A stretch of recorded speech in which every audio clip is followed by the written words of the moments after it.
전북지방경찰청장 형의 집에서 거액의 현금이 사라진 가운데 여러 가지 의문이 제기되고 있습니다.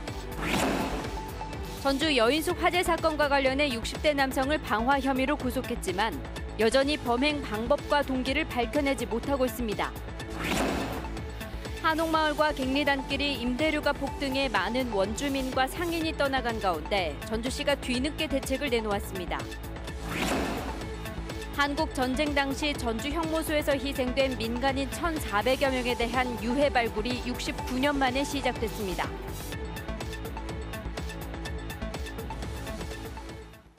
여러분 안녕하십니까? JTBC 8시 뉴스입니다. 조용식 전북지방경찰청장 형의 집에서 거액의 현금이 사라졌다는 소식 어제 전해드렸습니다. 경찰이 수사에 나선 가운데 잘 설명되지 않는 의문점들이 나오고 있습니다. 오정현 기자의 보도입니다. 돈이 사라진 곳은 전북지방경찰청장 형의 아파트입니다. 옷장에 보관하던 5만 원권 3억 원 중 1억 5천만 원인데 정확히 언제 사라졌는지는 모릅니다. 경찰은 최근 2달 동안 집수리 공사를 했다는 피해자 말에 따라 인부들을 조사하는 데 집중하고 있습니다. 공사비 주려고 찾아놨던 거라고. 인부들 조사 한 번씩 했고 엘리베이터하고 주변 CCTV 보고 있고 인부들이랑 왔던 손님들 다 이제 확인을 해야 하잖아요. 경찰은 도난에 무게를 두고 있습니다. 하지만 현금 3억 원 가운데 절반만 사라졌다는 점은 이해하기 쉽지 않습니다. 아파트 시세가 4억 5천만 원가량인데 수리비가 3억 원이나 되고 계좌이체가 아닌 돈다발로 주려 한 것도 일반적이진 않아 보입니다. 요즘 누가 현금을 찾아다 주겠어요. 다 계좌이체로 해서 이력을 남기시려고 다 하고 계약을 하면서 내가 공사비를 이렇게 줬다라는 증빙을 또 남기셔야 되니까. 경찰은 돈의 출처는 수사 대상이 아니라고 밝혔습니다. JTBC 뉴스 오정현입니다. 경찰이 3명의 목숨을 앗아간 전주 여인숙 화재 사건과 관련해서 60대 남성을 방화 혐의로 구속한 지 벌써 엿새째입니다. 하지만 구속된 피의자가 범행을 줄곧 부인하면서 범행 방법과 동기 등을 아직 밝혀내지 못하고 있습니다. 나금동 기자가 보도합니다. 지난 24일 영장 실질 심사를 앞두고 취재진 앞에 선 방화 피의자 62살 김모 씨. 스스로 마스크를 벗고 무죄를 주장했습니다. 그날 제가 또 촬영을 타고 가다가 사고장에서 1시간 반 동안 있었다는 그것 때문에 이렇게 억울히 구속됐습니다. 이번 하여튼 변호사 설명에서 재판에서 무죄를 꼭 받겠습니다. 경찰은 혐의 입증을 자신하고 있습니다. 불이 나기 전후에 화재 현장에 5분간 머물렀고 김 씨가 타고 간 자전거에 그을음이 있었고 이를 숨기려 했다는 점. 10년 전 전주의 여관 2곳에 불을 지른 혐의로 유죄를 선고받았다는 점 등에 주목하고 있습니다. 다 들어갔는데 화재는 자기는 부인해요. 그때도 똑같이 부인했어요. 그거 하고 실형 받았어요. 하지만 김 씨가 구속 이후에도 혐의를 부인하면서 범행 도구와 방법, 동기 등은 밝혀내지 못하고 있습니다. 기소가 되더라도 혐의 입증이 쉽지 않을 수도 있다는 지적 속에 급기야 프로파일러를 투입했습니다. 현장에서 불을 낸 증거들이 이 사람을 특정하게 지문이든 뭐든 있어야 될 것 같은데 만약에 그런 증거들이 다 전소돼 버렸으면 진술과 CCTV 그러니까 이제 진술 내용이 중요한 비중을 차지하게 될 수도 있는 거죠. 여인숙 쪽방에 살던 3명의 목숨을 앗아간 화재 사건에 대해 경찰의 최종 수사 결과가 주목되고 있습니다. JTBC 뉴스 나금동입니다. 관광객이 몰리는 전주 한옥마을과 갱리단길에서는 폭등한 임대료를 감당하지 못해 상당수 원주민과 기존 상인이 떠났습니다. 젠트리피케이션이라는 현상인데요. 이 같은 현상이 나타난 게 오래전이지만 전주시가 뒤늦게 임대료 폭등과 젠트리피케이션을 막겠다며 대책을 내놓았습니다. 보도에 송창용 기자입니다. 전주 한옥마을을 찾은 관광객 중 상당수가 들른다는 갱리단길입니다. 덕분에 이곳의 임대료는 3년 전에 비해 서너 배가량 치솟았습니다. 폭등한 임대료를 감당하지 못한 주민과 기존 상인은 대부분 이곳을 떠났습니다. 영업을 하다 보면 안 되는지 버티질 모르죠. 하지만 지난해부터는 임대료가 정체 또는 하락세로 돌아섰습니다. 다른 거리와의 차별화에 한계가 있는 상황에서 장기화되고 있는 경기 침체가 영향을 미쳤습니다. 2018년 9월까지가 정점이었다 보고 있고요. 지금은 조금 하락세로 내려가고 있는 상황입니다. 지난해부터 관광객이 줄기 시작한 한옥마을의 상황 또한 별반 다르지 않습니다. 그런데 전주시가 한옥마을과 갱리단길의 임대료 폭등과 젠트리피케이션을 막겠다며 뒤늦게 대책을 내놓았습니다. 임대인과 임차인이 거래를 할 때 이른바 착한 임대료를 산정하도록 가교 역할을 할 사회적 부동산 중개업소를 8곳에서 50곳으로 늘리겠다는 것입니다. 더구나 8곳을 사회적 부동산 중개업소로 지정한 것은 지난 1월이지만 지금까지 어떤 효과를 거뒀는지 분석도 하지 않고 확대를 결정했습니다.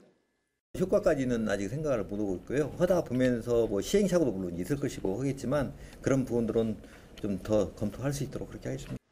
이미 원주민과 기존 상인이 떠났고 관광객마저 줄면서 임대료가 하락세로 돌아선 상황에서 내놓은 임대료 폭등과 지역상권 보호 대책, 뒷북 행정이라는 비판이 나올 수밖에 없습니다. JTB 뉴스 송창용입니다. 무주군이 향로산 정상에 건립을 추진하고 있는 33m 태권부의 조형물이 층수 제한 문제 때문에 논란이 될 것으로 보입니다. 산림문화휴양법에는 건축물의 층수를 3층으로 제한하고 있지만 태권부의 조형물은 33m로 8층에 해당됩니다. 무주군은 층수를 두지 않고 계단으로 연결하면 층수 제한을 받지 않을 수 있다며 전라북도에 휴양림 조성 계획 변경 승인을 요청한다는 계획이어서 향후 전라북도의 승인 심사 과정에서 논란이 불가피할 것으로 보입니다. 한국전쟁 당시 전주 형무소에서 민간인 1,400여 명이 군경에 의해 집단 희생당한 것으로 추정되고 있습니다. 69년 만에 이들의 유해를 찾기 위한 발굴이 시작됐습니다. 그 현장을 주혜인 기자가 다녀왔습니다. 전주 황방산의 한국전쟁 희생자 유족들의 간절한 기도가 울려 퍼집니다. 발굴 작업 중 안전하게 영원히 햇빛을 볼 수 있도록 청하오니 도와주셔서. 전주시가 한국전쟁 민간인 희생자들의 유해 발굴을 시작했습니다. 전쟁 이후 69년 만입니다. 이 차디찬 땅바닥에 누워 계신다고 생각하게 되면 저희는 진짜 불효죠, 불효. 일부지만 그래도 유해를 찾을 수 있다는 그 행복감, 그것 때문에 더 기쁨의 눈물이 나옵니다. 1950년 전쟁 당시 전주 형무소에서는 군경에 의해 민간인 1,400여 명이 목숨을 잃은 걸로 추정됩니다. 발굴은 매장이 가장 유력한 황방산과 소리갯제 두 곳에서 진행될 예정입니다. 일단 시구를 최대한 짧게 해서 가능 범위를 바로 찾는 것이 가장 더 중요한 거 아닌가. 그래서 그 범위가 어느 정도고 현재 몇 명 정도가 여기에 묻혀 있는지 그 부분을 확인하는 것이 가장 중요하다고 생각이 듭니다. 지난해 10월 전주시는 유해 발굴을 추진하기 위한 지원 조례를 만들었습니다. 자치단체가 직접 발굴에 나선 건 전북에서 전주시가 처음입니다. 지금 이미 건물이 들어서서 발굴이 어려운 부분도 있겠지만 발굴을 최대한 저희가 하고 앞으로 지속적인 관심을 가져서 희생자들을 위로하고 또 유족들을 위로하는 그런 기회로 꼭 만들겠습니다. 발굴된 유해는 신원을 밝혀내는 유해 감식을 거친 뒤 세종시 추모의 집에 안치될 예정입니다. JTB 뉴스 주혜인입니다. 준연동형 비례제를 담은 공직선거법 개정안이 정치개혁특위를 통과하면서 도내 선거구에 큰 변화가 예상되고 있습니다. 선거법 개정안이 법사위를 거쳐 11월 본회의에서 통과되면 비례의석은 늘어나는 반면 지역구는 축소돼 현재 10석인 전북의 국회의석도 한두 석 줄어들게 됩니다. 이렇게 되면 전주 갑을병과 군산 등 4곳 외에는 기존 선거구가 통합되거나 인접시군끼리 다시 조정돼 현역 의원과 입지자들도 선거 전략을 다시 수립해야 합니다. 정개특위의 선거법 개정안 처리에 정당들이 잇따라 환영의 뜻을 밝혔습니다. 민주당은 정치개혁의 시발점이라며 마지막 단계까지 통과되기를 기대했고 평화당도 환영의 뜻과 함께 지역구 확대와 농촌 대표성을 보완하는 수정안의 필요성을 제기했습니다. 정의당, 전북도당과 민중당도 민심을 그대로 반영하는 제도가 필요하다며 최종 통과를 위해 앞으로 나아가야 한다고 말했습니다. 시민사회단체로 구성된 전북민중행동은 새로운 사회를 위한 정치개혁과 선거제도 개혁을 위해 끝까지 손잡고 전진할 것이라고 말했습니다. 효성이 오는 2028년까지 생산량을 10배로 늘려 탄소 섬유 분야 세계 3위 기업으로 도약하겠다고 밝혔습니다. 기술력도 글로벌 수준에 근접했다며 일본 기업이 독점하고 있는 항공우주 분야의 고성능 탄소 섬유 시장에도 도전장을 내밀었습니다. 하원우 기자입니다. 연간 2,000톤 규모의 탄소 섬유를 생산하는 효성 전주 공장입니다. 현재 생산 라인을 늘리기 위한 공장 증설 공사가 한창인데 내년 2월부터는 이곳에서도 본격적으로 탄소 섬유가 생산됩니다. 효성은 2028년까지 생산 라인을 10곳으로 늘려 24,000톤의 탄소 섬유를 생산할 계획입니다. 오는 2028년까지 공장 증설이 마무리되면 효성은 탄소 섬유 분야에서 세계 3위의 시장 점유율을 갖게 될 것으로 기대하고 있습니다. 시장 전망도 밝습니다. 2030년까지 수소 전기차의 핵심 부품인 수소 연료 탱크는 120배, CNG 고압 용기는 4배 이상 성장할 것으로 전망됩니다. 현재 생산되는 현대차의 수소 연료 탱크에는 일본 도레이사의 탄소 섬유가 쓰이는데 인증 절차가 마무리되면 효성의 탄소 섬유로 만든 연료 탱크가 납품될 것으로 보입니다. 현재는 도레이 이제 혼자 공급하고 있는데 효성이 이제 빨리 그 인증 통과를 해서 같이 납품했으면 좋겠다 그런지. 일본 기업이 사실상 독점하고 있는 항공 우주 분야의 고성능 탄소 섬유 시장에도 도전장을 내밀었습니다. 문재인 대통령도 국가 차원의 지원을 약속해 기술 개발에 탄력을 받을 전망입니다.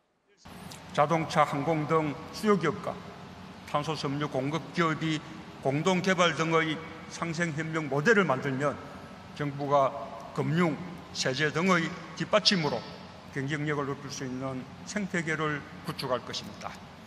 10년 전 불모지나 다름없는 전주에서 첫 발을 뗐던 탄소 섬유가 이제 지역의 신성장 동력으로 자리매김하고 있습니다.